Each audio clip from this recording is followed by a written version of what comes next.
नमस्कार दोस्तों, पीएलटेक्स में आपका बहुत बहुत स्वागत है। दोस्तों आज के इस क्लास में यूपिट प्लस ई पेट एग्ज़ाम 2023 के लिए घटना चक्र टू सीरीज़ का प्रैक्टिस सेट चौथा लेकर आया हूँ।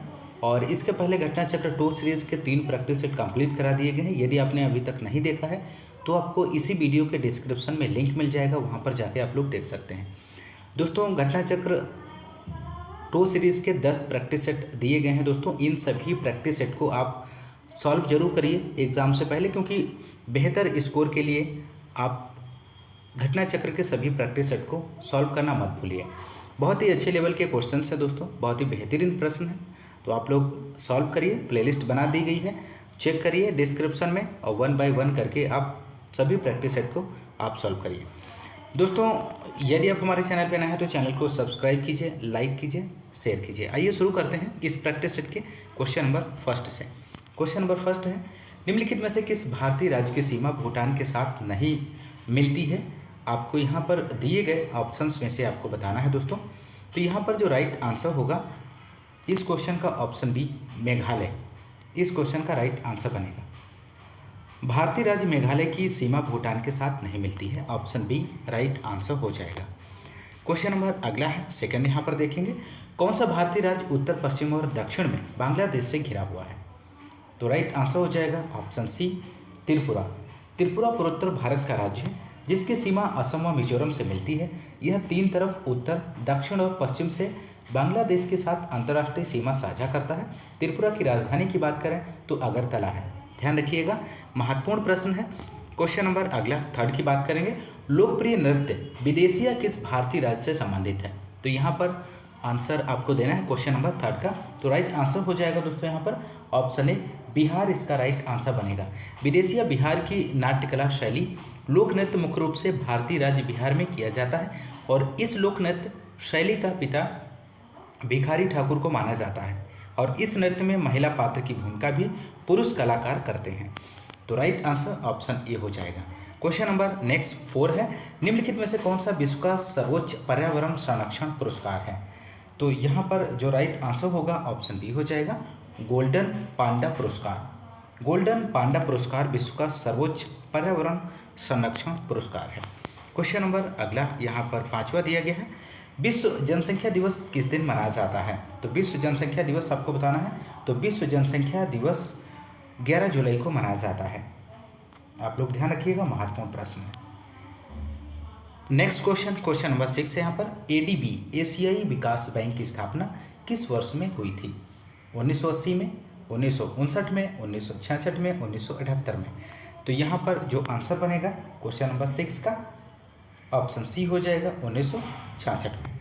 क्वेश्चन नंबर नेक्स्ट है यहाँ पर 7, यहाँ पर आपको फिल करना है, को गोल्डन सिटी के नाम से भी जाना जाता है। तो यहाँ पर आंसर हो जाएगा जैसलमेर। जैसलमेर को गोल्डन सिटी के नाम से भी जाना जाता है, और जोधपुर को ब्लू सिटी के नाम से भी जाना जाता है, इस बात को आप ध्यान रखिएगा। क्वेश्चन नंबर नेक्स्ट है 8 यहाँ पर, विंग्स ऑफ फायर नामक पुस्तक के लेखक कौन हैं? तो दिए गए ऑप्शंस में से आप सही आंसर का चयन कर लीजिए। तो राइट आंसर जो यहाँ पर होगा ए हो जाएगा यहाँ पर doctor APJ Abdul Kalam. Question number अगला है यहाँ पर 9 क्वेश्चन, लोकसभा का कोरम कुल सदस्य संख्या का कितना होता है? तो राइट आंसर ऑप्शन डी हो जाएगा 1/10। इस क्वेश्चन का राइट आंसर हो जाएगा दोस्तों। अगला क्वेश्चन, क्वेश्चन नंबर 10 है यहाँ पर, भारतीय अर्थव्यवस्था के उदारीकरण का अग्रदूत पायनियर किसको कहा जाता है? तो राइट आंसर हो जाएगा option A doctor Manmohan Singh. भारतीय अर्थव्यवस्था में उदारीकरण वर्ष 1991 से माना जाता है, और उस समय डॉक्टर मनमोहन सिंह भारत के वित्त मंत्री थे। तो आप लोग ध्यान रखिएगा। अगला क्वेश्चन, क्वेश्चन नंबर 11 है यहाँ पर, भारतीय आर्थिक समीक्षा किसके द्वारा प्रकाशित करता है? कौन प्रकाशित करता है? तो यहाँ पर राइट आंसर हो जाएगा क्वेश्चन नंबर 11 का आंसर होगा ऑप्शन बी वित्त मंत्रालय प्रकाशित करता है। क्वेश्चन नंबर नेक्स्ट है 12, CRR का संक्षिप्त रूप क्या है? तो दिए गए ऑप्शंस में से यहाँ पर जो आंसर होगा क्वेश्चन नंबर 12 का बी हो जाएगा, नगद आरक्षित अनुपात, इसका राइट आंसर हो जाएगा। CRR का संक्षिप्त रूप हो जाता है कैश रिजर्व रेशियो, नगद आरक्षित अनुपात होता है। भारतीय रिजर्व बैंक द्वारा इसे साख नियंत्रण के उपाय के रूप में प्रयोग में लाया जाता है। क्वेश्चन नंबर अगला 13 है यहाँ पर, भारत में प्रथम कृषि विश्वविद्यालय की स्थापना हुई थी। कहाँ पर हुई थी? पंतनगर में, लुधियाना में, जबलपुर में, कानपुर में। तो यहाँ पर इस क्वेश्चन का राइट आंसर होगा 13 का ए हो जाएगा, पंतनगर में। भारत में प्रथम कृषि विश्वविद्यालय की स्थापना पंतनगर में हुई थी। और स्थापना की बात करें, स्थापना कब हुई थी? तो 1960 में स्थापित उत्तर प्रदेश कृषि विश्वविद्यालय, जिसका नाम वर्ष 1972 में बदलकर जीबी पंत कृषि एवं प्रौद्योगिकी विश्वविद्यालय कर दिया गया है, भारत का प्रथम कृषि विश्वविद्यालय है, जो पंतनगर उत्तराखंड में स्थित है। तो उत्तराखंड में स्थित है, आप लोग ध्यान रखिएगा। क्वेश्चन नंबर नेक्स्ट है, योजना आयोग का पदेन अध्यक्ष होता है। तो दिए गए ऑप्शंस में से आपको बताना है योजना आयोग का पदेन अध्यक्ष कौन होता है। तो यहाँ पर राइट आंसर हो जाएगा 14 का आंसर जो होगा ऑप्शन बी हो जाएगा, भारत का प्रधानमंत्री। भारत में योजना आयोग का अध्यक्ष प्रधानमंत्री होता है। वर्तमान में योजना आयोग को समाप्त कर 1 जनवरी, आप लोग ध्यान रखिएगा, 1 जनवरी 2015 से नीति आयोग का गठन किया गया है। योजना आयोग की ही तरह नीति आयोग का भी अध्यक्ष प्रधानमंत्री ही होता है। वर्तमान में नीति आयोग के उपाध्यक्ष की बात करें तो सुमन बेरी हैं, आप लोग ध्यान रखिएगा, सुमन बेरी। अगला क्वेश्चन नंबर 15 है यहाँ पर, वायुदाब को मापने के यंत्र को क्या कहते हैं। तो राइट आंसर हो जाएगा यहाँ पर क्वेश्चन नंबर 15 का, वायुमंडलीय दाब को मापने के लिए बैरोमीटर का उपयोग किया जाता है दोस्तों। तो राइट आंसर जो होगा यहाँ पर ऑप्शन बी, बैरोमीटर। वायु दाब को मापने के यंत्र को बैरोमीटर कहते हैं। क्वेश्चन नंबर अगला 16 है, घुटनों का जोड़ होता है, धुरी संधि होता है, या कोर संधि होता है, या कंदुक खल्लिका संधि होता है, या विसर्पण संधि होता है। तो यहाँ पर आंसर हो जाएगा ऑप्शन बी हो जाएगा, घुटनों का जोड़ कोर संधि। क्वेश्चन नंबर अगला है दोस्तों यहाँ पर 17 क्वेश्चन नंबर, मानव शरीर की दूसरी सबसे बड़ी ग्रंथि कौन सी है। तो यहाँ पर आंसर आपको देना है। तो राइट आंसर हो जाएगा दोस्तों ऑप्शन डी, अग्नाशय। अग्नाशय इसका राइट आंसर हो जाएगा। मानव शरीर की सबसे बड़ी ग्रंथि की बात करें तो यकृत है, और जबकि अग्नाशय जो है दूसरी सबसे बड़ी ग्रंथि है। अगला क्वेश्चन नंबर 18 है, सोल्डर किन दो धातुओं से बना मिश्र धातु है। तो आपको बताना है यहाँ पर। तो राइट आंसर हो जाएगा, सोल्डर मिश्र धातु टिन और सीसा के मिश्रण से बनती है। तो राइट आंसर ऑप्शन डी बनेगा। क्वेश्चन नंबर अगला है 19, फार्मिक एसिड किसके द्वारा उत्पन्न होता है। तो फार्मिक एसिड जो है लाल चींटी में के द्वारा उत्पन्न होता है, ऑप्शन सी राइट आंसर हो जाएगा। क्वेश्चन नंबर अगला 20 है, भारत के संविधान का कौन सा अनुच्छेद मौलिक अधिकारों के प्रवर्तन के लिए संवैधानिक उपचार प्रदान करता है। तो राइट आंसर हो जाएगा अनुच्छेद 32। इस क्वेश्चन का राइट आंसर बनेगा। भारत के संविधान का अनुच्छेद 32 मौलिक अधिकारों के प्रवर्तन के लिए संवैधानिक उपचार प्रदान करता है। इसके तहत कोई व्यक्ति मौलिक अधिकारों के हनन की स्थिति में न्यायपालिका की शरण ले सकता है। अनुच्छेद 32 के तहत सर्वोच्च न्यायालय और अनुच्छेद 226 के तहत उच्च न्यायालय मौलिक अधिकारों के उल्लंघन की स्थिति में उपचार प्रदान कर सकते हैं। क्वेश्चन नंबर अगला 21 है, निम्नलिखित में से किस अनुच्छेद में यह उल्लेख किया गया है कि नीति निर्देशक सिद्धांत न्यायालय द्वारा परिवर्तनीय नहीं है। तो राइट आंसर होगा ऑप्शन सी, अनुच्छेद 37। अनुच्छेद 37 में यह उल्लेख किया गया है कि नीति निर्देशक सिद्धांत न्यायालय द्वारा परिवर्तनीय नहीं है। क्वेश्चन नंबर अगला है 22, भारत के संविधान में निम्नलिखित में से कौन सा अनुच्छेद समान नागरिक संहिता से संबंधित है। तो यहाँ पर राइट आंसर हो जाएगा अनुच्छेद 44। क्वेश्चन नंबर अगला 23, क्षेत्रीय परिषदों का सृजन हुआ है। तो क्षेत्रीय परिषदों का जो सृजन हुआ है संसदीय कानून द्वारा। क्वेश्चन नंबर अगला है दोस्तों 24, उच्चतम न्यायालय के पहले न्यायाधीश का नाम बताइए जिनके खिलाफ स्वतंत्र भारत में संसद में महाभियोग का प्रस्ताव पेश किया गया था। तो राइट आंसर यहाँ पर हो जाएगा justice V Ramaswamy. Question number next 25 है यहाँ पर, भारत छोड़ो आंदोलन कब प्रारंभ हुआ था। तो क्वेश्चन नंबर 25 का आंसर आपको देना है दोस्तों। तो राइट आंसर हो जाएगा ऑप्शन ए, 9 अगस्त 1942 को। आप लोग ध्यान रखिएगा। क्वेश्चन नंबर अगला है यहाँ पर 26, 1903 में दक्षिण अफ्रीका में महात्मा गांधी ने किस अखबार की स्थापना की थी। तो यहाँ पर जो राइट आंसर हो जाएगा ऑप्शन डी, इंडियन ओपिनियन। इस क्वेश्चन का राइट आंसर बनेगा दोस्तों। अगला क्वेश्चन नंबर 27 है, सबसे पहले कौन सी घटना घटी है। दिए गए ऑप्शंस में से आपको चयन करना है। तो ऑप्शन ए में डांडी मार्च दिया गया है। तो डांडी मार्च का प्रारंभ की बात करें तो 12 मार्च 1930, 12 मार्च 1930। भारत छोड़ो आंदोलन 9 अगस्त 1942। साइमन कमीशन का आगमन की बात करें तो 3 फरवरी 1928। और गांधी इरविन समझौता की बात करें दोस्तों तो 5 मार्च 1931। तो क्वेश्चन में पूछा गया सबसे पहले कौन सी घटना घटी, तो यहाँ पर क्वेश्चन नंबर 27 का जो आंसर होगा ऑप्शन सी, साइमन कमीशन का आगमन। क्वेश्चन नंबर नेक्स्ट 28 है यहाँ पर, निम्नांकित में से किस एक्ट के द्वारा भारत के गवर्नर जनरल को अध्यादेश जारी करने की शक्ति प्रदान की गई है। तो यहाँ पर आंसर आपको देना है। तो राइट आंसर यहाँ पर आप दे सकते हैं दोस्तों, तो इंडियन काउंसिल एक्ट 1861 के द्वारा गवर्नर जनरल को अध्यादेश जारी करने की शक्ति प्रदान कर दी गई है। ये अध्यादेश अधिकाधिक 6 माह तक लागू रह सकते थे। तो यहाँ पर जो राइट आंसर होगा Indian council act 1861। Question number अगला है दोस्तों 29, सूची फर्स्ट एवं सूची सेकंड को सम्मिलित कीजिए तथा नीचे दिए गए कोट में से सही उत्तर चुनिए। सूची फर्स्ट एक तरफ है और एक तरफ सूची सेकंड दी गई है। तो यहाँ पर पहला ऑप्शन है हावड़ा षड्यंत्र केस, इसका मिलान आपको करना है। इसका मिलान हो जाएगा जतिन्द्र नाथ मुखर्जी से हो जाएगा दोस्तों। ऑप्शन थर्ड से लाहौर षड्यंत्र केस का जो मिलान हो जाएगा राजगुरु से हो जाएगा। 4 से दिल्ली षड्यंत्र केस का जो मिलान होगा मास्टर अमीर चंद। और अलीपुर षड्यंत्र केस का जो मिलान होगा अरविंद घोष से हो जाएगा। तो यहाँ पर सही विकल्प की यदि हम बात करें ऑप्शन सी राइट आंसर बनेगा। ए का 3, बी का 4, सी का 1 और डी का 2।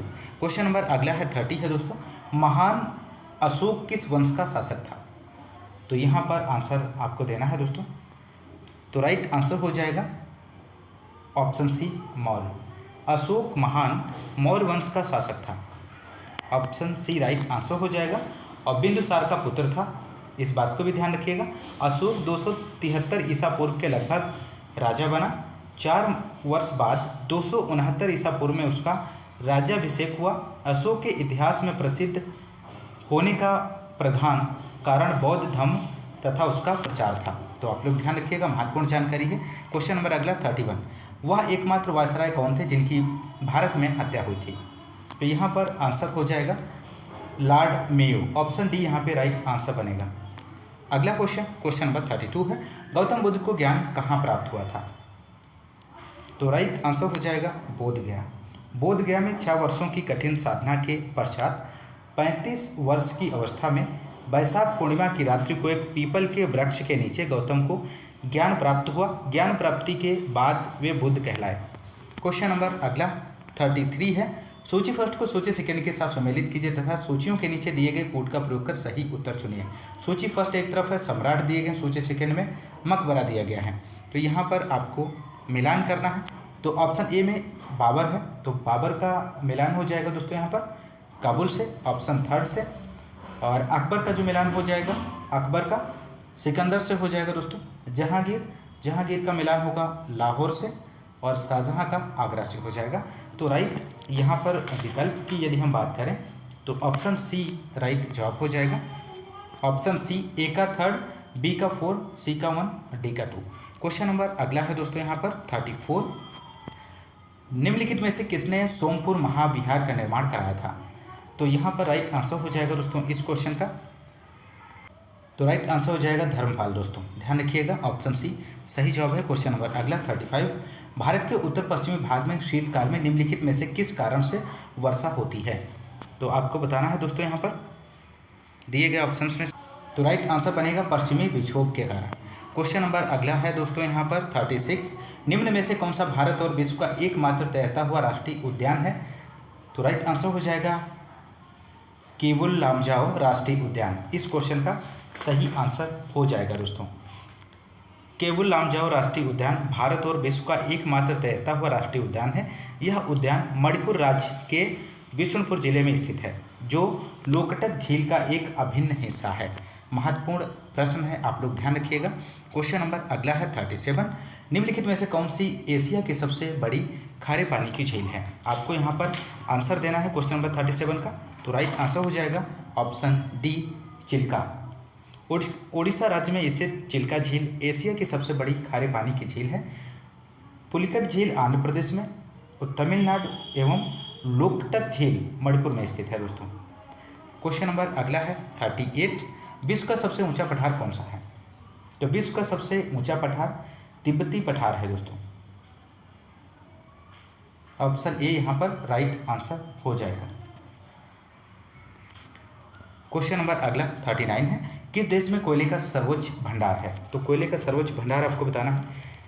तो राइट आंसर यहाँ पर बनेगा क्वेश्चन नंबर 39 का आंसर होगा डी दोस्तों, यूएसए। ध्यान रखिएगा। क्वेश्चन नंबर नेक्स्ट 40 है। यहाँ पर निम्नलिखित का मिलान कीजिए। एक तरफ देश है, दूसरी तरफ मुद्रा दी गई है। ऑप्शन ए है तुर्की। तो तुर्की का जो मिलान हो जाएगा लीरा से हो जाएगा। वेनेजुएला का मिलान होगा दोस्तों वोलियर से हो जाएगा, वोलीवर से। और संयुक्त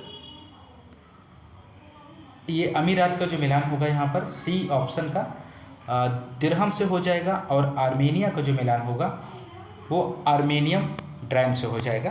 तो यहाँ पर ऑप्शन की यदि हम बात करें तो ऑप्शन यहाँ पे बी सही हो जाएगा दोस्तों।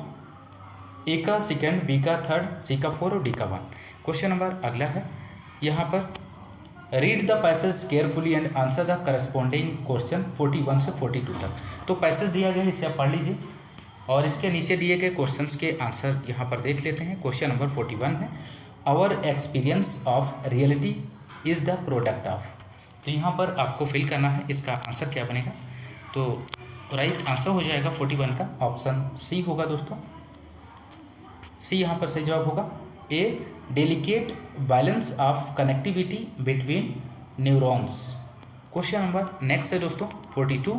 How our subjective experience of an object forms. तो राइट आंसर हो जाएगा option B, the recollection of previous experience with the help of sensory inputs. Question number 43 है give synonyms for the words. Choosy का यहाँ पर synonym आपको बताना है। तो यहाँ पर राइट आंसर हो जाएगा ऑप्शन सी, सेलेक्टिव हो जाएगा। Question number 44 choose the correct antonym. Dispatch का एंटोनिम आपको बताना है। तो एंटोनिम हो जाएगा एक्वायर। ऑप्शन ए राइट जवाब बनेगा। Question number next 45 give one word substitute for a person of great learning in several languages. तो राइट आंसर हो जाएगा option B, polyglot. Option B right answer बनेगा। क्वेश्चन नंबर अगला हिंदी से संबंधित question 46 अभय उभय शब्द युग्म का सही अर्थ आपको यहाँ पर बताना है। तो राइट आंसर हो जाएगा ऑप्शन ए बनेगा, निर्भय दोनों। क्वेश्चन नंबर अगला है दोस्तों 47 शुभेच्छा का संधि विच्छेद है। इनमें से दिए गए ऑप्शंस में से आपको शुभेच्छा का संधि विच्छेद बताना है। तो राइट आंसर हो जाएगा यहाँ पर शुभेच्छा का संधि विच्छेद शुभ प्लस इच्छा हो जाएगा। तो शुभ प्लस इच्छा ऑप्शन बी यहाँ पर राइट आंसर बनेगा और इसमें गुणस्वर संधि है दोस्तों। क्वेश्चन नंबर अगला 48 निम्नलिखित में से कौन सा समुद्र का पर्यायवाची नहीं है दिए गए ऑप्शंस में से। तो यहाँ पर जो आंसर होगा 48 का ए हो जाएगा अम्बुद। क्वेश्चन नंबर अगला 49 है किस विकल्प में सही विलोम युग्म है। तो ऑप्शन ए हो जाएगा करुण का निष्ठुर। क्वेश्चन नंबर अगला 50 गूलर का फूल होना मोहरे का सही अर्थ है। तो गूलर का फूल होना मीन्स यहाँ पर हो जाएगा दुर्लभ वस्तु। क्वेश्चन नंबर अगला दोस्तों यहाँ पर 61 की बात करेंगे। करंट अफेयर का क्वेश्चन है अगस्त 2023 में प्रस्तावित उत्तर प्रदेश शिक्षा सेवा चयन आयोग का मुख्यालय कहाँ होगा। तो यहाँ पर आंसर होगा ऑप्शन बी प्रयागराज में। क्वेश्चन नंबर अगला 62 है मार्च 2023 में वन वर्ल्ड टीबी समिति 2023 का आयोजन कहाँ किया गया है। तो इसका जो आयोजन है वो वाराणसी में किया गया है दोस्तों। क्वेश्चन नंबर नेक्स्ट नए संसद भवन में कुल कितने सदस्यों के बैठने की व्यवस्था है। तो क्वेश्चन नंबर 63 का आंसर आपको देना है दोस्तों। तो यहाँ पर जो आंसर होगा 1272 ऑप्शन डी राइट जवाब हो जाएगा दोस्तों। क्वेश्चन नंबर नेक्स्ट 64 है अप्रैल 2023 में कौन सा देश नाटो का 31वां सदस्य बना है। तो राइट आंसर हो जाएगा फिनलैंड। क्वेश्चन नंबर नेक्स्ट है 65 मई 2023 में भारत ने किस देश में आपदा सहायता प्रदान करने हेतु ऑपरेशन करुणा चलाया था। तो राइट आंसर हो जाएगा म्यांमार। क्वेश्चन नंबर अगला 66 है, भारत का पहला डिजिटल साइंस पार्क कहाँ बनाया जा रहा है? तो यहाँ पर आंसर होगा ऑप्शन सी, तिरुवनंतपुरम में बनाया जा रहा है दोस्तों। क्वेश्चन नंबर अगला है 67, जून 2023 में नंद बाबा दुग्ध मिशन योजना किस राज्य में शुरू की गई है? तो राइट आंसर हो जाएगा उत्तर प्रदेश में नंद बाबा दुग्ध मिशन योजना शुरू की गई है। क्वेश्चन नंबर अगला है यहाँ पर 68, जून 2023 में सूरीनाम का सर्वोच्च नागरिक सम्मान the grand order of the chain of yellow star किसे प्रदान किया गया है? तो राइट आंसर हो जाएगा द्रौपदी मुर्मू को प्रदान किया गया है। क्वेश्चन नंबर नेक्स्ट है, जून 2023 में संपन्न पुरुष जूनियर एशिया कप हॉकी 2023 का खिताब भारत ने किस देश को पराजित कर जीता है? तो राइट आंसर हो जाएगा पाकिस्तान। क्वेश्चन नंबर अगला 70 है, जून 2023 में केंद्रीय मंत्री सर्बानंद सोनोवाल ने भारत के पहले अंतर्राष्ट्रीय क्रूज पोत को हरी झंडी दिखाकर किस देश के लिए रवाना किया है? तो राइट आंसर हो जाएगा श्रीलंका। बढ़ते हैं अगले क्वेश्चन की ओर। अगला क्वेश्चन है यहाँ पर निर्देश दिया गया 71 से 75 प्रश्नों के उत्तर निम्नलिखित अनुच्छेद को पढ़कर उसके नीचे दिए गए प्रश्नों के उत्तर आपको देना है। यहाँ पर अनुच्छेद दिया गया, इसे आप पढ़ लीजिए दोस्तों, और इसके नीचे दिए गए क्वेश्चंस के आंसर आपको देना होगा। तो क्वेश्चन नंबर 71 यहाँ पे देख लेते हैं, विज्ञान के संदर्भ में असत्य कथन आपको बताना है अकॉर्डिंग टू पैराग्राफ। तो यहाँ पे राइट आंसर हो जाएगा ऑप्शन सी, विज्ञान अपने समय की वास्तविक सच्चाई बयां करती है। क्वेश्चन नंबर अगला 72 है, विज्ञान के संदर्भ में असत्य कथन है। रिपीट हो गया है दोस्तों। अगला क्वेश्चन की बात करेंगे 72, निम्न में किसका कोई भी सिद्धांत अपने आप में कभी निरपेक्ष अकाट्य या परम सत्य नहीं है? तो राइट आंसर हो जाएगा ऑप्शन बी, विज्ञान। क्वेश्चन नंबर अगला है दोस्तों 73, न्यूटन का सिद्धांत किसकी वजह से परिष्कृत हुआ? तो राइट आंसर यहाँ पर होगा option A, quantum physics. Option A यहाँ पर राइट जवाब हो जाएगा। क्वेश्चन नंबर अगला है यहाँ पर 74, आज भी उपग्रहों के प्रक्षेपण में किसका प्रयोग होता है? तो राइट आंसर हो जाएगा गुरुत्वाकर्षण सिद्धांत का। क्वेश्चन नंबर अगला 75 है, किसने न्यूटनवाद को झूठा करार दिया? तो राइट आंसर हो जाएगा क्वांटम फिजिक्स। अगला क्वेश्चन है यहाँ पर निर्देश दिया गया 76 से 80 प्रश्नों के निम्नलिखित अनुच्छेद को पढ़कर उसके नीचे दिए गए प्रश्नों के उत्तर दीजिए। क्या हम बिना क्रोध किए शांत रह सकते हैं? बात तो क्रोध करने की हो, पर अपने को शांत रखना ही योग है। इस महायोग की प्रवृत्ति हम स्वयं पैदा कर सकते हैं। महत्वपूर्ण है कि हम एकांत में बैठें, आस्था रखें कि हाँ, मुझे शांत रहना है, मुझे किसी भी परिस्थिति में उत्तेजित नहीं होना है और मैं ऐसा कर सकता हूँ। अतः एकाग्रचित्त होकर दृढ़ संकल्प शक्ति द्वारा हम शांत रहने की प्रवृत्तियों को अपनाकर क्रोध पर काबू पा सकते हैं। शांत रहने का मार्ग अपनाने पर हमारी दुनिया बदल जाएगी और जीवन अधिक आनंदमय लगेगा। हमारे चेहरे पर नई चमक, कार्य में नया उत्साह, हृदय में निर्बलता एवं शीतलता का स्वयं अनुभव होने लगेगा। बिना श्रम के, बिना किसी खर्च के और किसी उपचार के बिना ही पाचन क्रिया स्वतः ठीक होने पर छोटे मोटे रोग दूर भाग जाएंगे। खींचना, गुस्सा करना, चीखना, चिल्लाना और बड़बड़ाते रहना हमारे मन के गुब्बारे को भी परिलक्षित करते हैं। इनसे हमारी पहचान पर धब्बा लग जाता है और हमारे ओजस्वी चेहरे पर चिंता की रेखाएं उभर जा आती हैं। अगर हम कुछ समय निकालकर पूर्ण समर्पण के साथ शांत रहने की आदत डालें तो निश्चय ही सफलता हमारे कदम चूमेगी। शांत रहने की प्रक्रिया में यदि हम रात्र को शयन कक्ष में जाने से पूर्व अपनी व्यक्तिगत दैनंदिनी डायरी में दिन भर की वे घटनाएं लिखते रहे जब हम शांत नहीं रह सके, कुछ दिनों बाद वही दैनंदिनी पढ़ने पर आप अपनी तब की कमजोरी पर स्वयं हंस पड़ेंगे। कितनी छोटी बात पर हम क्रोध करने लगते हैं। आओ गुस्सा व उत्तेजना को फेंक दें और शांत रहना शुरू करें। तो ये रहा गद्यांश दोस्तों। इसके नीचे दिए गए क्वेश्चंस के आंसर देख लेते हैं। क्वेश्चन नंबर 76 है, उपर्युक्त गद्यांश का सही शीर्षक आपको बताना है। तो यहाँ पर आंसर होगा ऑप्शन ए, शांत रहो सुखी रहो। क्वेश्चन नंबर अगला 77, क्रोध आने की स्थिति में शांत रहने की प्रवृत्ति को क्या नाम दिया गया है? तो राइट आंसर हो जाएगा 77 का ऑप्शन सी, महायोग। क्वेश्चन नंबर नेक्स्ट 78 है, क्रोध को काबू में रखने में मुख्यतः कौन से रोग दूर होते हैं? तो यहाँ पर आंसर हो जाएगा ऑप्शन बी, पाचन क्रिया से जुड़े। क्वेश्चन नंबर अगला है यहाँ पर 79, चिंता की रेखाएं कहाँ उभर आती हैं?